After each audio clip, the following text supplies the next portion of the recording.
a lively chasna, full of Yiddishkeit, right? It's quite an experience all round. You have to come away from there certainly inspired. As I've said many times before, I pick up little bits of information which might be of interest. Not everybody is blessed with all their children being Beseder. Sometimes a couple get married and they have children and they call them special needs because these children have got special needs. Autistic children, it's all different times, I haven't made too much of a study of it, but it's a very, very, very difficult thing for parents because they have to attend these children and they've got agmas nefesh. It's sad, the whole situation. The children are not developing as they should, they're not behaving as they should, right? And it's quite a mitzvah if someone's prepared to take these children off the hand, even for a Shabbos, just to give them some relief, the parents. And there are many organizations who actually do this. And not only that, but they take these children for a couple of weeks. And some of them are very badly handicapped and they need care 24 hours a day, medical care and so on, and they're quite difficult to handle. Anyway, why I'm telling you this because a couple of weeks ago, my son's daughter, she goes away, they have a holiday camp, she interests herself, she's got a bit of a feeling for this type of work. And she agreed to take an autistic child of 2 to their house for Shabbos. Give the parents a little bit of relief. Now this autistic child does nothing, absolutely nothing, doesn't respond, lies in the cot, nothing at all. You've got to make sure that it gets food, it's nourished and so on, but no reaction. I just wanted to mention this thing because we don't always see and know what's going on around us. Right? We're very limited in what we see. But in the physical world, not so much. Sometimes even in the physical world you can go past and something wonderful is facing you, you don't even notice it. But certainly in the spiritual world, this child had it for Friday night. It was lying in its pram, in its cot, not a sound, not a word for the last 2 or 3 hours. They started to sing Shalom Aleichem, Shabbos night, right? And suddenly the child came alive, and the child began smiling, and the child began clapping. And you can't say it's because of the music, because there was music going on a long time before and there was still no reaction. And Chazal say that when a person comes home Friday night, he has 2 malachim who accompany him. Sometimes these children have got the capabilities of seeing a bit more than a normal person can see. So it was a bit eerie to the whole family that when they were singing Shalom Aleichem, and we're told that there's malachim who accompany, we don't see the malachim, we don't see it at all. But this child must have, there was definitely a reaction when this song was being sung. Reb Chaim Volozhin, who's a Talmud of the Vilna Gaon, who doesn't come along and say fairy tales or just different ideas which he thought of himself. He says when the Yid even thinks and has intention of doing a mitzvah, he's surrounded with an atmosphere of Gan Eden. When he actually does the mitzvah, so a portion of Gan Eden is given over to this person, right, because he's done a mitzvah, and it's stored away for L'Osid Lovai. It's like everything of spiritual value. We don't see Hashem. Right? We don't see the value of a mitzvah. But we do, and I was just thinking after the Rosh Hashanah, Yom Kippur, and all these most holy days, we heard the shofar sat in the sukkah. We come back, we should be different type of people altogether. We've had a big, heavy dose and input of spirituality. And in actual fact, we have, and we've got it, and it's actually put away.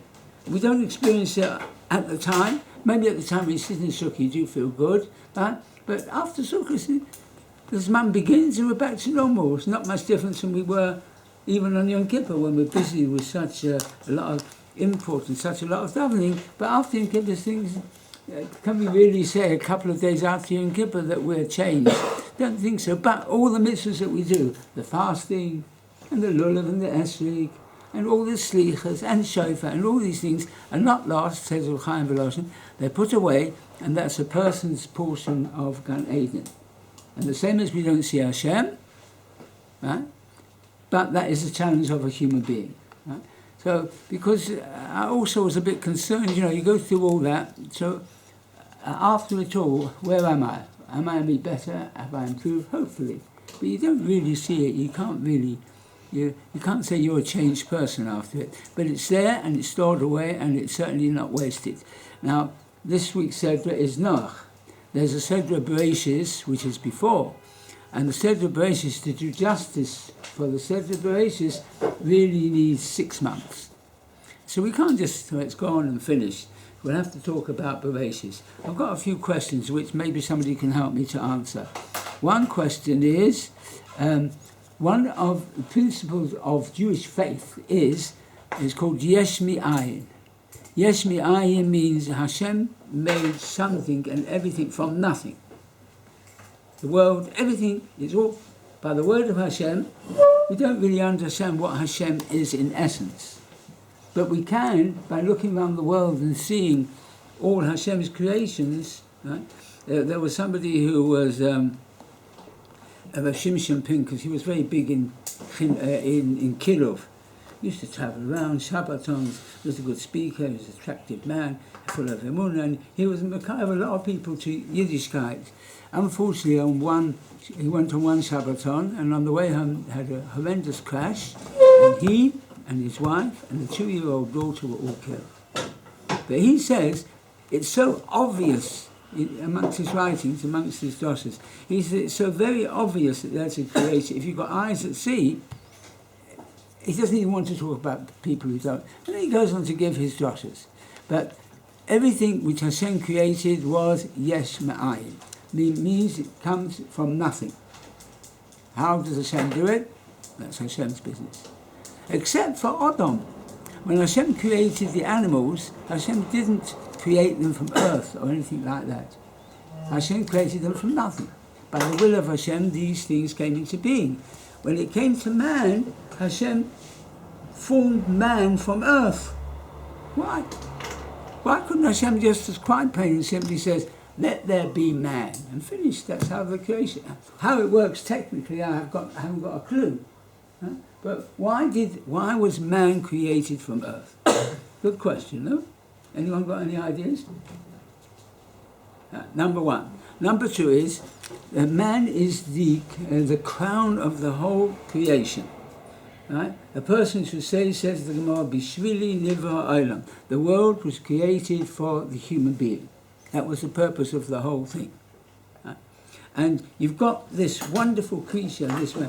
Now, Victor Miller says, every single creature, right, has got certain, what's it called, instinct. I don't know whether you've read about it, heard about it, but the beaver, right? And maybe someone's knowledgeable about it, but it's absolutely fantastic what it only does. Do you know about it? Can you fill us in on what it does? The dams. It builds a dam. Not only that, and a whole building, it brings wood and it puts it together, and he builds a dam, stops the water, and there's an area where the water can go in, and the fish get caught there, and it's got a supply of fish. And it's a whole chokhmah. It's a tremendous chokhmah.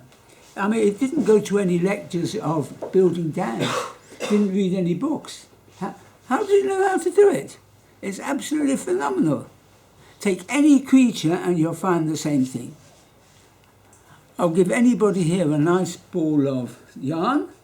Would you please make me a spider's web? Have you ever looked at a spider's web? That's in perfect shape. And the spider gives out this kind of material from its mouth, and it builds a web, and this web catches the flies, and the flies is the food for the spider. The spider did not have any education in web building, right? And also, as a matter of fact, it's these very fine threads. If you were to make a vest of the material that the spider uses, it would be bulletproof. The actual thread. Right?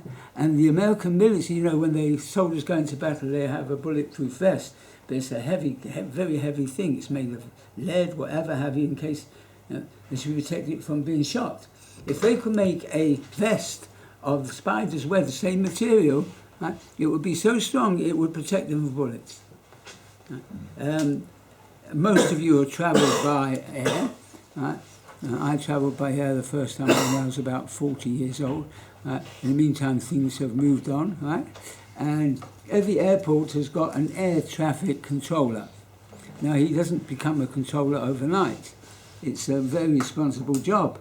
And he has to study for about 5 years, 6 years, has to qualify. It's a whole business. It's a well-paid job. What's his job? To make sure as the aeroplanes come in, basically they don't crash into each other. How often does an aeroplane get in busy airports? Once every 30 seconds. And if it's heavy traffic, he has to stack them. He has to organise that these airplanes don't crash one into the other. I don't know if you've ever seen a flock of birds. You can have a flock of birds, you can have 10,000 birds all flying in one direction, in one flock, up and down and round and here and there. It's quite a sight. Not one bird crashes into another. And they're in perfect formation. It's not just for 1 second. Where did they get their chokhmah from? An animal, when an animal is born, I don't know whether you've ever had the privilege of seeing a cow give birth to a calf. Within half an hour, the calf is running around the field. Right? It's attached to its mother. Okay. How long does it take for a baby to stand on its own feet? 2 years. The human being is the only creature which comes into the world which hasn't got some natural instinct. Birds. Birds build a nest. Very clever bird. Yeah, I went to lectures on nest building, where you put it, takes bits of straw, flies up on the tree, finds a position, puts it there, the wind blows backwards and forwards and the nest doesn't fall down, and it's all nice and comfortable. The bird makes itself comfortable, then it lays an egg, so it prepares its home before. Where did it get that chokhmah from? There isn't a creature in the world which hasn't got some fantastic instinct. Ants. Ants store away food. I saw once my wife insists on keeping the floor very clean and you don't get creepy crawlers all over the place. But I see a bit of chicken moving across the floor. Right?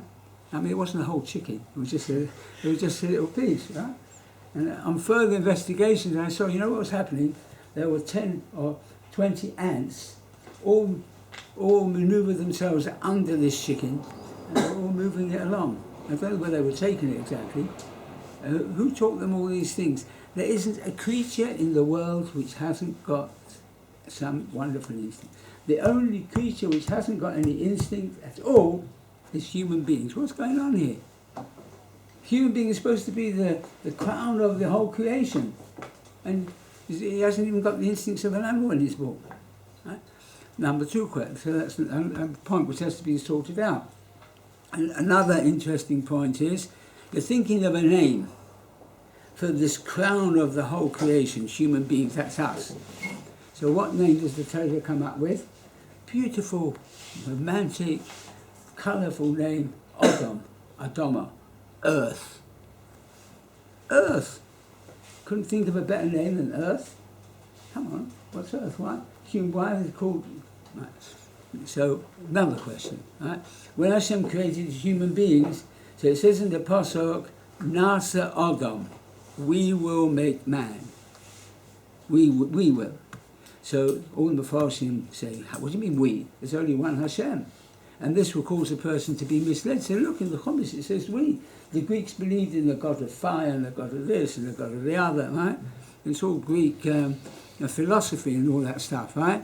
So how can the Torah write down, we will make man? So one explanation is like this. Rashi says that teaches us that we should be humble. Even Hashem, who is the source of all wisdom, says he confers with the Malachim, so also you should be humble. It teaches us a lesson of being humble. But in the process of teaching us that you should be humble, you're also going to be challenged. Two gods. So the Prophet said it's worthwhile Hashem putting in Nasa, we will make man, in order that you can get a lesson in Midas Tovas, in good Midas. Now imagine somebody had £1 million in the bank. And my bank manager would not say that I'm one of those, actually, right? But imagine you've got £1 million in the bank. Not bad, no? Nice and comfortable, it's sorted away. And someone comes along and he says, I've got a suggestion for you to invest your money. But there's going to be a bit of risk. You might lose the whole $1 million. So how much would you think you stand to gain? You will stand to gain in order to take the risk. If someone came along and said, invest your $1 million and you'll have profit of $1 million, a normal person wouldn't do it. I would rather have my $1 million secure. But if someone comes along and says, if you invest your $1 million, you might make 10 million, that's worth thinking about, right? Although there's a bit of a risk, right? So here, the Torah says, Nasa Adam, we will man.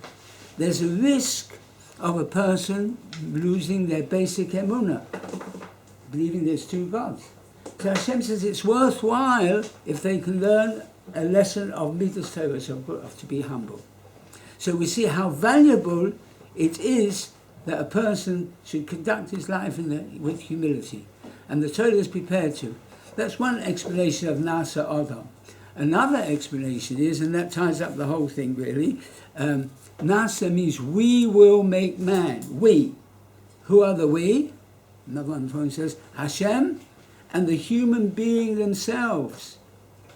We've been instructed and we've been given the koiches, right, to make something of ourselves. And that's why a human being was created from Adama, from earth. Earth in itself is nothing.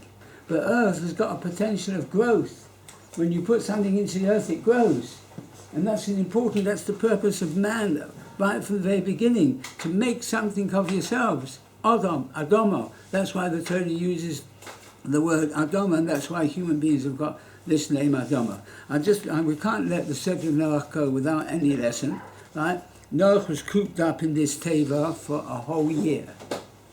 Now, there was tremendous miracles going on here to fix all the animals in the world into the teva.